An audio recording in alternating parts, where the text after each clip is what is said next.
Hi there folks, Andrew Bell with you once again. I take this opportunity to wish you and all of your family the very best for the forthcoming Easter break. I know it means so much for so many, and it's our last large break for the year. As my regular viewers know, I try to gather as much information about the factors that affect the real estate market. And with the federal election campaign underway, we're going to hear lots of numbers thrown at us from one side of politics or the other, one claiming one fact and the other refuting it. It truly does get confusing, doesn't it? I of course keep an eye on all policies put forward, and as a board member of the Real Estate Institute of Australia, we have economists and a whole range of researchers available to help us decipher so much of the politics that comes with it. We all know at the core of our housing crisis at present is the supply and demand equation. Construction of new homes have simply not kept pace with our growing population. And in any way someone tries to dress that up, that is the core problem.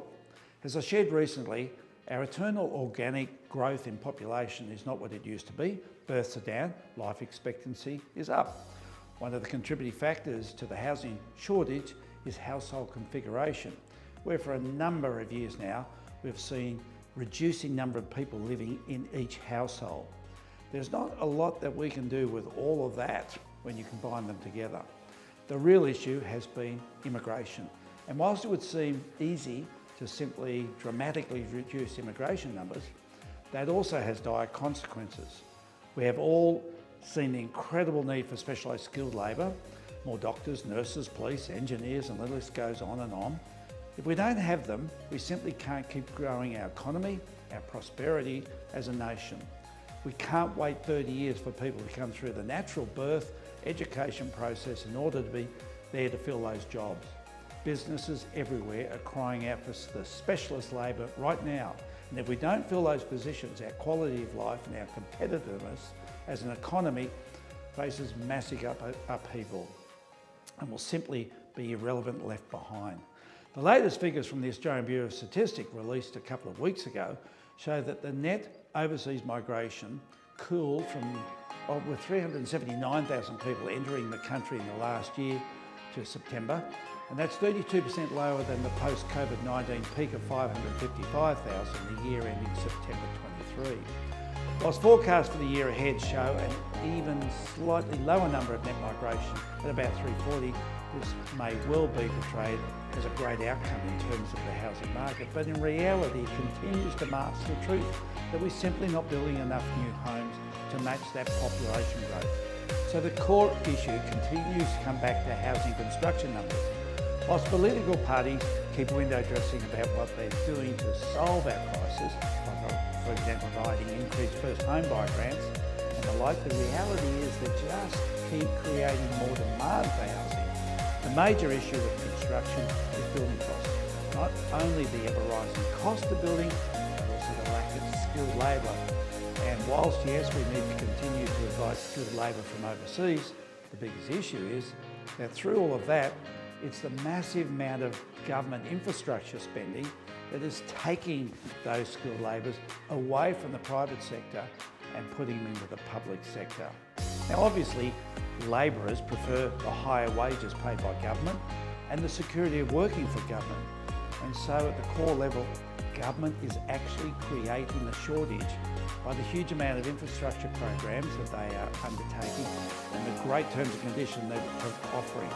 Of course, high interest rates have also factored in, not only making the cost of building significantly higher, but making the risk factor of construction even less desirable.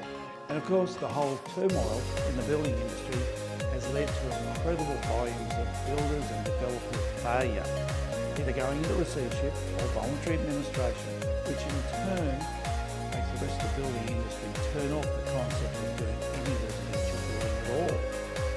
What all political parties, whether they're red, blue or green, should be focusing on is how to incentivise, provide security and deal with governments competing with private enterprises so as to make it more attractive and make it more financially viable for builders to get into construction. We actually need record residential construction levels not the current situation of near proportional lows in construction.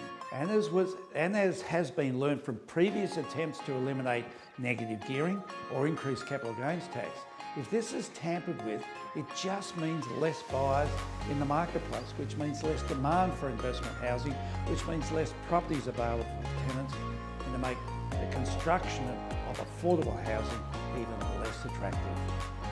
Sadly, I do not expect to see any policies put forward in this election campaign that will truly address the massive undersupply of construction.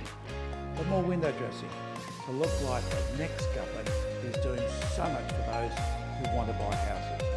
They just miss out on the whole point that there is so little housing for people to buy. So expect no significant change to our housing crisis, and that is generally felt by those who don't have a house. For those of us who do own homes, we're enjoying a wonderful growth in property values, but for the ever-increasing pool of people who don't own one, they're faced with a rental crisis and an affordability crisis in pursuit of buying one. Well, I'll be back with you in a fortnight's time. Once again, may your Easter bring you much joy.